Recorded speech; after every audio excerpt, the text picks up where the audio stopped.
country population. That means sufficient national food supply does not ensure sufficient protein consumption by nutritionally vulnerable groups within the group. That means maybe women, children, or some vulnerable groups of population. Still, it is helpful to determine whether the country's food supply has sufficient protein to meet the needs of aggregate population or not, and taking up. So the result indicates that so Afghanistan in this protein supply, so Afghanistan is not recovered good in the steady fact. So then we see the absolute change as well as relative change. It is negative, and it indicates that there is not sufficient protein supply in Afghanistan. But for other countries, there is increment, and this is good. And but still, it should be increased by looking at those vulnerable section of population. So this is what I have discussed on the table. This is figurative implication. The second aspect of the dimension is food access dimension or indicators. This food access refers to the stability of nourishing and suitable foods. So this is very important. Accessing the quality food is very important for ensuring food security in every country, at a regional level or at national level or at a household level. It should be accessible for ensuring food security. So in this study, we considered two indicators: prevalence of malnutrition and gross domestic product per capita. So prevalence of malnutrition is an estimate of the proportion of population whose actual food consumption is insufficient to provide better energy level that are required to maintain normal, active, and healthy life. This is according to the definition of sustainable development goals. So for this indicator, 6 countries of South Asia were considered because 2 countries, this Maldives and Bhutan, there is no data for these countries. So there is a indicates for only 6 countries, the remaining countries of South Asia. So as we can see from this table, in many countries, so the change is negative, absolute change is negative. This is because, as you know, in 2020 there was COVID pandemic, so it was not good year for starting from 2019 to 2020. Then forward is not good. So because of that, the number of undernourished people increased in number as well as in percentage. So as we can see here, in general in South Asia, the food insecure people or undernourished people increased by 46.6 million. That is huge number. In percent also, it increased, but in Bangladesh and Sri Lanka, so the rate is relatively good. The increment is relatively good, not that much like other countries. So this is the figurative implication of undernourished people in this year for these 6 countries.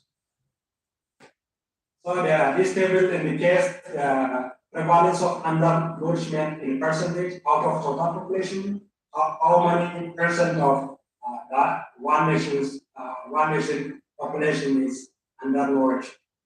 So the result is the same, but it is expressed in terms of percentage. So in general, in South Asia, in 6 countries, the the prevalence of undernourishment was increased by 1.66% in this 6 years. So this is what I discussed the table. This is also the prevalence of undernourishment in percentage, and the figures indicate the 3 years average data. The second indicator of food access is gross domestic product per capita, and this is another indicator of this food accessibility, and it shows purchasing power parity of GDP of the country. So as World Bank defined, GDP per capita based on purchasing power parity is defined as a gross domestic product converted to international levels using purchasing power parity. So based on this, food insecurity can be measured based on this indicator. So in general, in the 6 years in 2020, this purchasing power parity of GDP per capita is declined in 2020. But before, according to 2025, it is good, but it is declined. So this is alarming. So it should be improved. Okay. This is just figurative implication. So in Afghanistan, there is stagnant change, but in other countries, in Bangladesh, there is increment in GDP per capita. There is continuous increment in Bangladesh. In Bhutan, it is also continuous increment, but declines in 2020. In India, it was also increasing from 2015 to 2019, but in 2020, it declines because of COVID-19 effect. In Maldives, this per capita GDP per capita is also increasing the same, but it declines in many proportion in 2020. So the other indicator or dimension is food utilization aspect. So what is food utilization? So food utilization is defined by FAO as food utilization of food through adequate diet, clean water, sanitation, and the health care to reach a state of nutritional well-being where all physical and physical needs are met. So this definition emphasizes the importance of non-food inputs in ensuring food security. So out of many food utilization indicators, 3 indicators were considered are steady, wasting, stunting, and overweight. So from this, I'm going to present only the wasting and stunting. So what is wasting? So wasting is a children under 5 years of age who are too timid for their head and are the result of instant rapid weight loss or failure to gain weight. Maybe this as a result of some reasons of some malnutrition.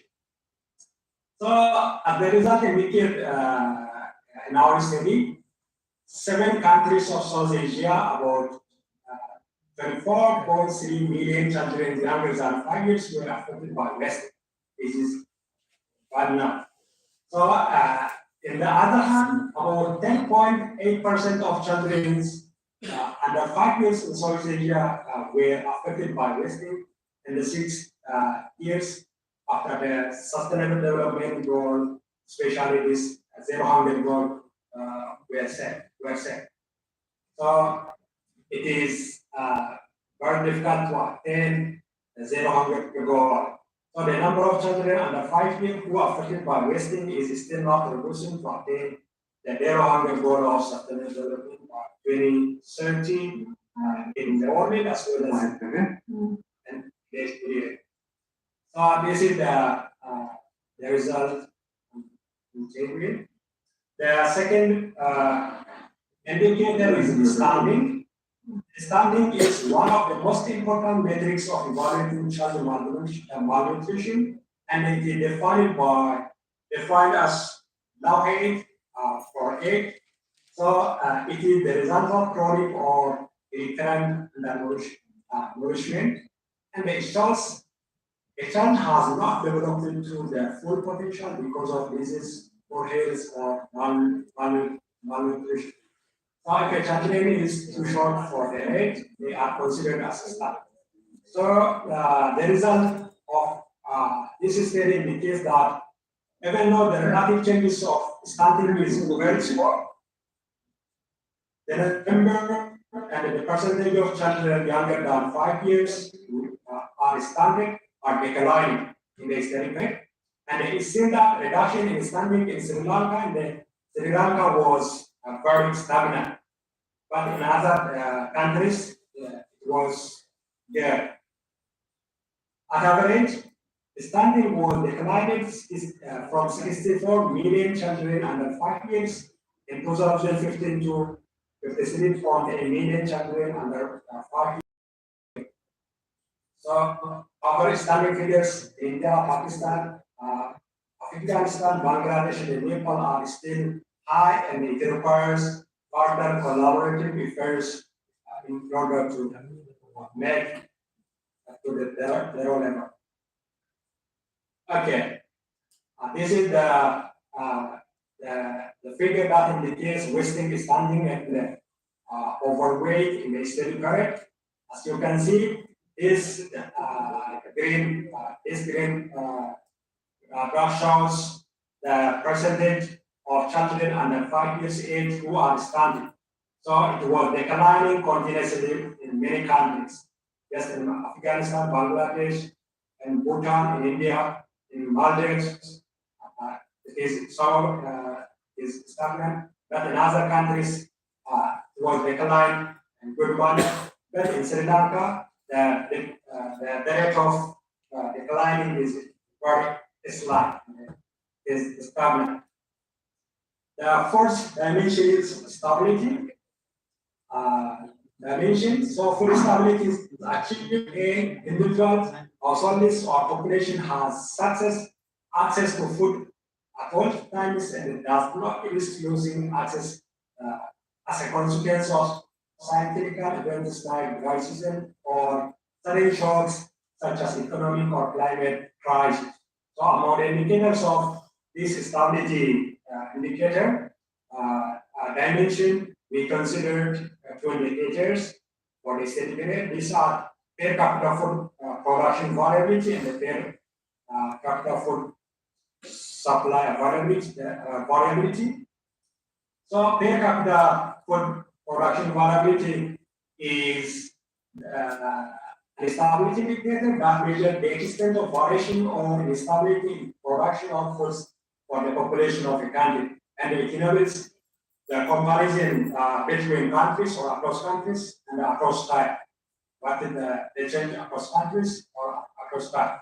So the resulting table line shows that the per capita food production variability is not the same across South Asian countries. But majority of these countries were not consistently declining or increasing in per capita food production variability, except Pakistan. So in Pakistan, the per capita food production variability was consistently declining for successive 5 years, according to the available data. So generally in South Asia, per capita food production variability was slightly declined from 9.6 in 2015 to 9.05 in 2019 average level. The data for this indicator for 2020 is not available on the website. So still it requires more effort, even though the figure is declining. If the trend shows declining, it requires more effort by the concerned body to reduce per capita food production variability and then food stability across the region. Okay, that's the second indicator of food stability is per capita food supply variability. So it corresponds to the variability of food supply in kilocalorie per capita per day. And the data is available on Forest website. So per capita food supply variability service for making comparison in the variation of food supply across countries and times.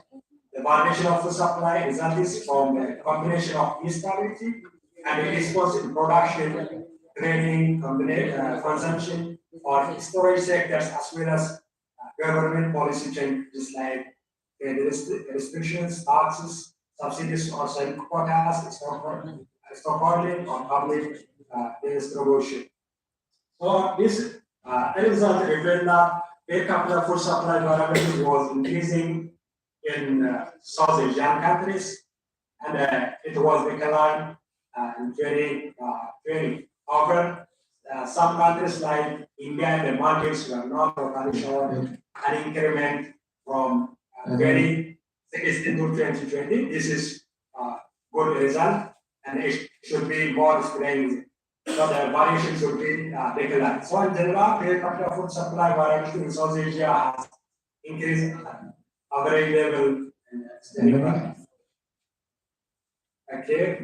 This conclude. This is the okay. What are the challenges? So in our study, we found some challenges that are facing for attaining the sustainable development goal 2, especially target 2 for security aspect.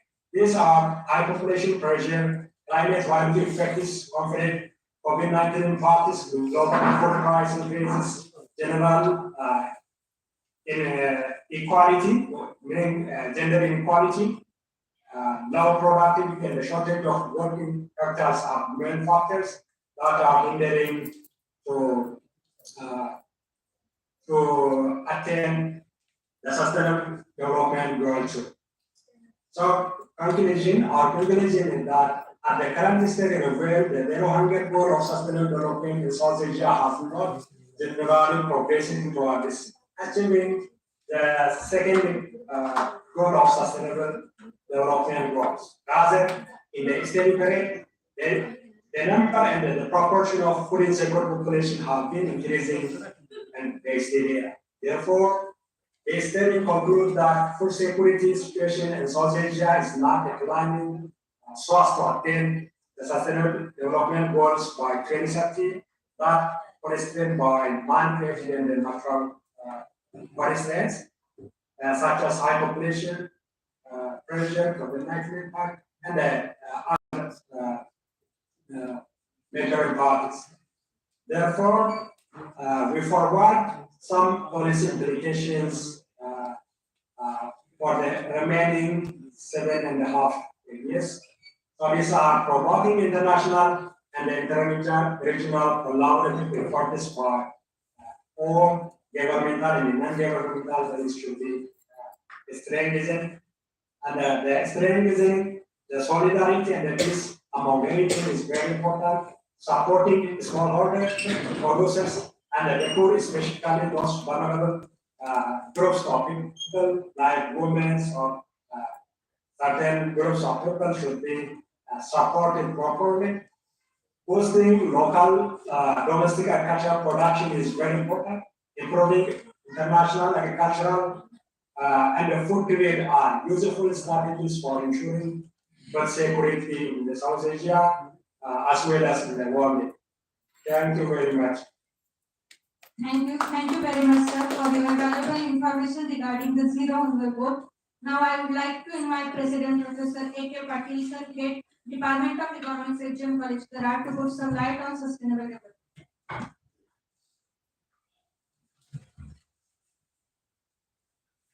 Good afternoon, everybody.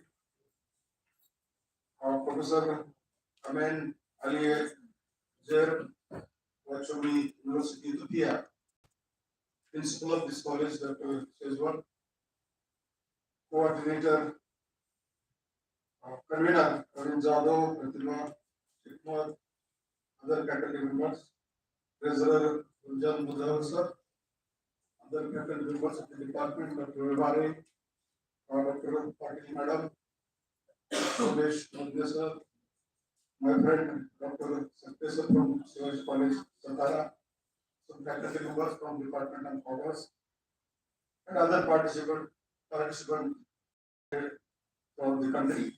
Friends, as we know, uh, the 17 goals of the sustainability, which need to complete or fulfill till 2030. The second goal, which is focused by the resource person, that is the food security, zero hunger goal. That is second goal of the sustainability. As far as the my perspective of the fulfillment of this goal is concerned, just food security means provide food to all the people in the country. Let us see the demand and supply of the food grain production in the country. Nearly about 323 million tons of the production is produced every year, and 4,000 million is buffer stock, which is used in the crisis, or which is used in the some circumstances where the natural earthquake or natural calamities are there. We are using that particular buffer stock. See, as per my calculation, half kg food grain is required per person per day. If family is concerned with 5 people, then 2.5 kg per family food grain is required. If you complicate it into the 30 days, that is month, 75 kg food grain required for the per family per month. If it is multiplied 12 months by 12, then 850 kg food grain, around 8.5 quintal food grain required per family.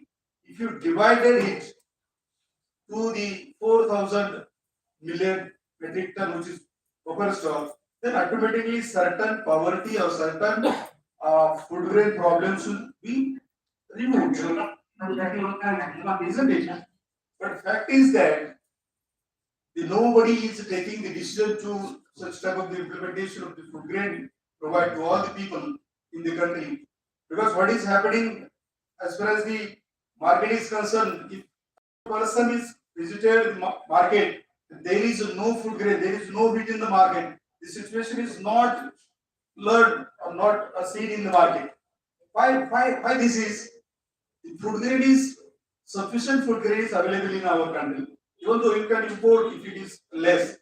But fact is that sufficient food grain is available in the country.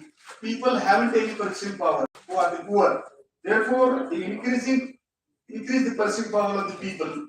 People can purchase the food grain production. Then we will meet the goal. Second one is inequality. The people, richest people are in the country, our country, and poorest people are even in our country. Nearly about 15% population is below poverty line. The deep poverty.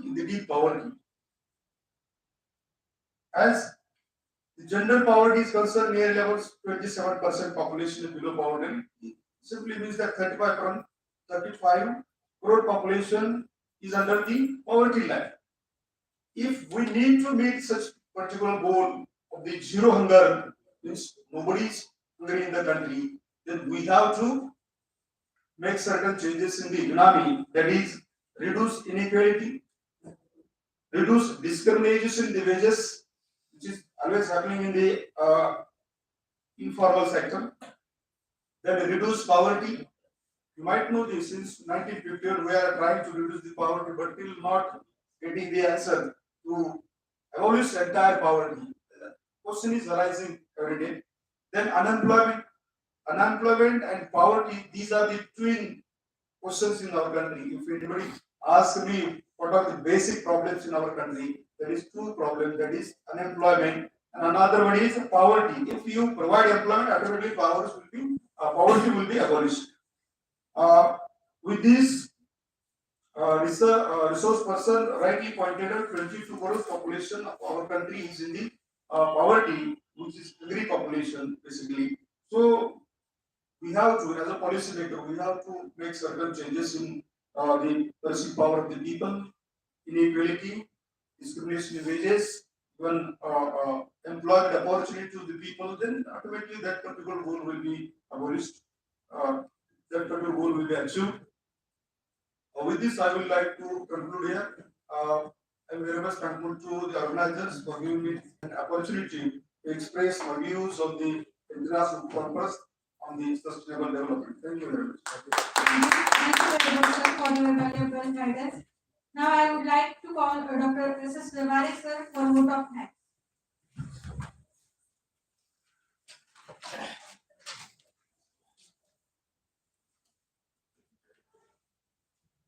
Good afternoon, all of you.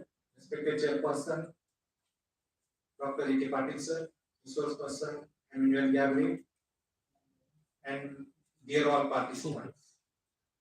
Today's international conference entitled on sustainable development through social science and farmers' perspective. Resource Person, Mr. Emmanuel Gabriel, gave valuable information related to sustainable development. Sustainable development goals such as zero poverty, hunger, no poverty, reduce inequality, availability of food, etc. Also thankful to our President, Dr. A.K. Patil sir, for being a present speaker and giving presidential remark on today's conference. I am also thankful to all of research scholars and faculties for attending here. Thank you. Thank you very much, sir.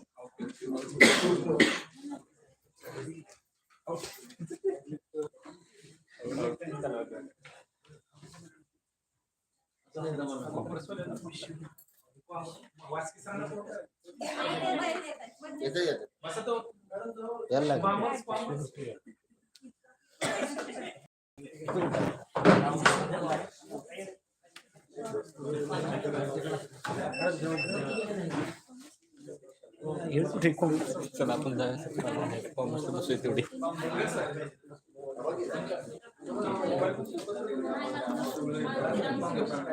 ते sir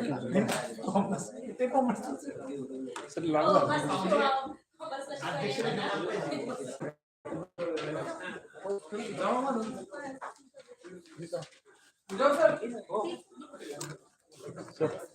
बंद करा बंद बंद नाही काय